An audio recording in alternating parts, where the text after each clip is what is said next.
शरद पवार इस देश के नेता है, मजबूत नेता है। कोई भी असर पड़ने वाला नहीं। मोदी का सफाया हम लोग करके रहेंगे, हम लोग छोड़ने वाले नहीं। सुशील कुमार मोदी कहते हैं कि बिहार में भी ऐसा ही होगा। पीछे करिए ना थोड़ा। चलिए पीछे।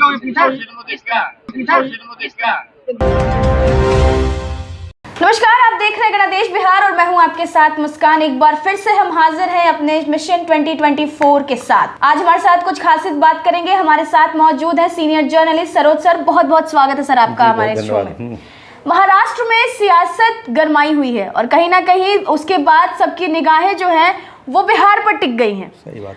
और इसी बीच खबर आ रही है चिराग नरेंद्र मोदी सरकार में मंत्री नहीं बनने वाले हैं। बिहार में भी लगता है तेजस्वी ने कांग्रेस को लटका दिया है। सर क्या चल रहा है, इतना उथल पुथल चल रहा है, आखिर लालू प्रसाद यादव इतने गुस्से में क्यों हैं? देखिए, तीनों बातें आपकी सही है कि अब देश की सियासत और बिहार की सियासत दोनों अभी गरमाई हुई है और इसकी बहुत सारे वजह हैं जिसका जिक्र आपने हल्के से कर ही दिया कि गुस्से में क्यों है इतने लालू प्रसाद। देखिए, लालू जी अपने हिसाब से सियासत करते आए हैं, लेकिन महाराष्ट्र का जो डेवलपमेंट हुआ और विपक्षी एकता का आपको भी मालूम है कि वो तारीख बढ़ गई। अब वो 17-18 तारीख को होगी जो 13-14 तारीख को होने वाली है। तो कहीं ना कहीं से लालू प्रसाद को ऐसा लगता है कि वो उनका जो तेजस्वी को सीएम बनाने का प्लान है उसमें इन सब चीज़ों से अड़चन आ जाती है। और जो वहाँ पर हुआ, सारी पार्टी उधर चली गई बीजेपी के तरफ और सुशील मोदी को लेकर तो वो गुस्से में रहते हैं। असल में गुस्सा उनका सुशील मोदी के तरफ था कि कौन है सुशील मोदी, क्या है सुशील मोदी, क्यों आप लोग इसकी चर्चा करते हैं। हालांकि पत्रकारों ने उनसे पूछा कि सुशील मोदी कह रहे हैं कि बिहार में भी तोड़फोड़ हो जाएगी। इस पे वो गुस्से में आ गए। उन्होंने कहा कि कौन है सुशील मोदी, क्या है सुशील मोदी, उसकी चर्चा क्यों करते हैं। हम लोग बदला लेंगे इन सेंस, पॉलिटिकल सेंस की हम लोग बिहार में भाजपा का सफाया कर देंगे। लोकसभा और विधानसभा चुनाव में लालू जी ने इस सेंस में बदले वाली बात कही कि हम बदला लेंगे और राजनीतिक तौर से बदला लेंगे। चोरी चमारी और डकैती वाला नहीं है, सिस्टम है। जनता के मैंडेट से हम बदला लेंगे भाजपा के साथ और भाजपा का सफाया करेंगे। तो लालू का गुस्सा जायज़ है क्योंकि उनके मिशन में इन सब चीज़ों से बाधा आती है। उनको लगता है उनका जो मिशन तेजस्वी है वो कहीं ब्रेक ना कर जाए, तो इसके कारण दिक्कत है। और एक ब्रेक तो आज हो ही गया। आप देखिए, सीबीआई ने जो है एक चार्जशीट फाइल कर दी है ज़मीन के बदले नौकरी मामले में, और जब उनका नाम आ गया अब तेजस्वी यादव का, तो कहीं न कहीं से अब काफ़ी दिक्कत तेजस्वी यादव को आने वाली है। तो लालू का गुस्सा जायज ही है। तो लालू प्रसाद यादव क्या डर गए हैं इसलिए वो गुस्सा कर रहे हैं? कहीं ना कहीं तेजस्वी का जो सीट है वो देख नहीं पा रहे हैं कि तेजस्वी वहां सेटल हो पाएंगे कि नहीं? डर गए हैं क्या?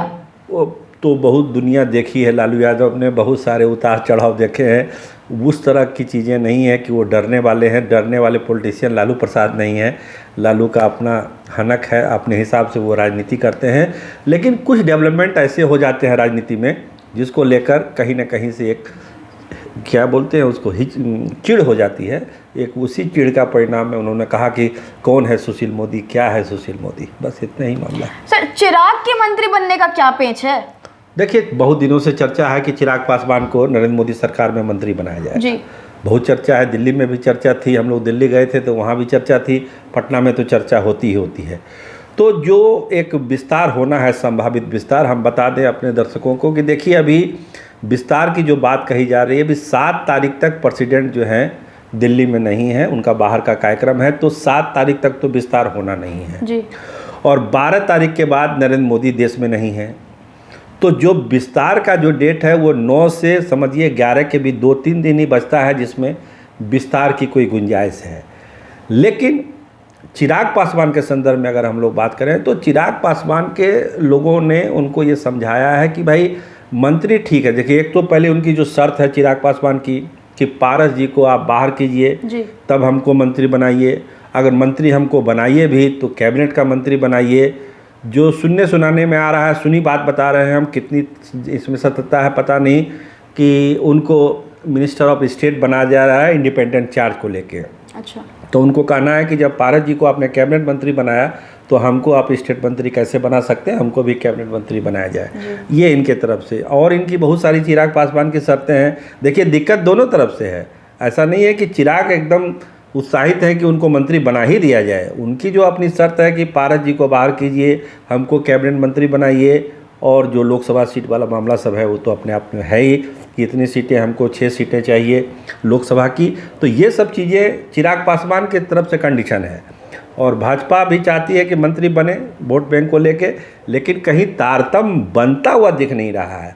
और इस बीच एक डेवलपमेंट आज देखिए, चिराग पासवान तो घूम रहे हैं बिहार में, कल नालंदा में थे, आज सिवान में थे, तो शहाबुद्दीन की पत्नी जो है हिना साहब से उनकी एक मुलाकात हुई है, और इस मुलाकात को लेके कहा जा रहा है कि हो सकता है, ऐसी चर्चा सिवान के इलाके में है कि हिना साहब चिराग पासवान के पार्टी को ज्वाइन भी कर सकती है। ऐसी चर्चा सिवान के इलाके में है, जो हमारे रिपोर्टर्स वहां से बता रहे हैं कि हिना साहब से जो मुलाकात हुई है उसके बाद इस तरह से चर्चा वहां पे है। तो चिराग अपनी जो फील्डिंग है वो कर रहे हैं अपने हिसाब से, मंत्री बनना उनकी अभी प्राथमिकता में नहीं है। जैसे उनके लोगों से अगर बात करिएगा तो उनका कहना है कि मंत्री क्या बन के क्या करेंगे। अभी देखिए 3 महीने के बाद कोड ऑफ कंडक्ट लग जाएगा 4 राज्यों में, फिर 2-3 महीने के बाद देश भर में कोड ऑफ कंडक्ट लग जाएगा चुनाव को लेकर, आचार संहिता जो लगती है। तो मौका कहाँ मिलेगा कुछ उनको कर दिखाने का। अगर मंत्री बनेंगे कुछ करके नहीं दिखाएंगे तब तो उन्हीं का माइनस पॉइंट जाएगा, प्लस पॉइंट तो जाएगा नहीं। तो नेगेटिव हो जाएगा। हाँ, केवल नाम के लिए मंत्री चिराग पासवान पहली बार नहीं बनना चाहते हैं। वो चाहते हैं कि उनके पिताजी ने जो एक फुटप्रिंट छोड़ा है मंत्री के तौर पर, जो काम किया, जो विकास का काम किया, वो भी करें। लेकिन अगर अभी इस समय वो मंत्री बनते हैं तो उतना मौका चिराग पासवान को नहीं मिलेगा कि वो जनता के लिए कुछ कर सकें, क्योंकि अभी तो चुनावी मौसम है ना। अभी 4 राज्यों के विधानसभा चुनाव हैं, फिर लोकसभा चुनाव आ जाएगा, आचार संहिता लग जाएगी, तो काम ये करेंगे कब। तो दिक्कत दोनों तरफ से है। इसीलिए कहा जा रहा है कि चिराग पासवान बहुत इंटरेस्टेड नहीं है मंत्री बनने के लिए। अब आगे जो राजनीति करवट ले, कोई दबाव बने चिराग पासवान पर भाजपा की तरफ से, बात अलग है, लेकिन बहुत ज़्यादा उत्साहित होकर वो मंत्री पद ले लेंगे ऐसा मुझको लगता नहीं है। सर ये सब तो ठीक है, लेकिन इस विपक्षी बैठक का अब क्या होगा? देखिए, विपक्षी बैठक की तो डेट बढ़ गई, आप जान ही रहे हैं। अब वो 17 तारीख हो गई, बंगलुरु का वेन्यू वही रहा, लेकिन डेट बदल गई जो पहले होने वाला था। तो इसका असर देखिए, महाराष्ट्र में जो डेवलपमेंट हुआ ना, उसको लेके बहुत सारे उलटफेर होने वाले हैं। 17-18 को भी बैठक हो जाएगी। देखिए ये ट्वीट किया वेणुगोपाल जी ने जी। जो पहला ट्वीट आया था 13-14 वाला, और जो बयान आया था वो शरद पवार की तरफ से आया था, और ये 17-18 वाला कंफर्मेशन आया है कांग्रेस नेता वेणुगोपाल की तरफ से। इसका मतलब है कि कांग्रेस ने अपने हाथ में पूरी कमान ले लिया। अच्छा। विपक्षी एकता की उनके तरफ से अनाउंसमेंट हो रहा है कि कब आना है, कब जाना है, कब बैठक होगी।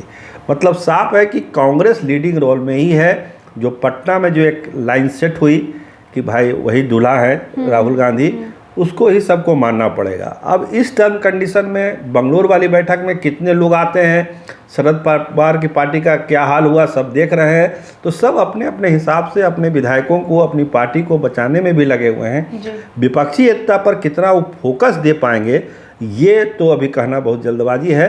सारा फोकस अभी अपनी पार्टी को लेकर और अपने को मजबूत करने पर पार्टियां दे रही हैं। विपक्षी एकता की तो जो कवायद है उसकी गाड़ी, मुझको लगता है कि उसकी रफ्तार धीमी हो जाएगी। बैठने का 17-18 को बैठ जाए, लेकिन जिस प्रभाव मंडल के साथ वो बैठना चाहिए और उससे जो फलाफल निकलना चाहिए वो 17-18 के बैठक में निकलेगा, इसकी संभावना अभी फिलहाल कम लग रही है। बहुत बहुत धन्यवाद सर तमाम सवालों के जवाब के लिए। हम ऐसे ही राजनीतिक जगत की सारी खबरें आप तक पहुंचाते रहेंगे। तब तक के लिए हमारे फेसबुक पेज को लाइक, शेयर, कमेंट जरूर करिए, यूट्यूब चैनल को सब्सक्राइब करिए और देखते रहिए गणदेश बिहार। धन्यवाद।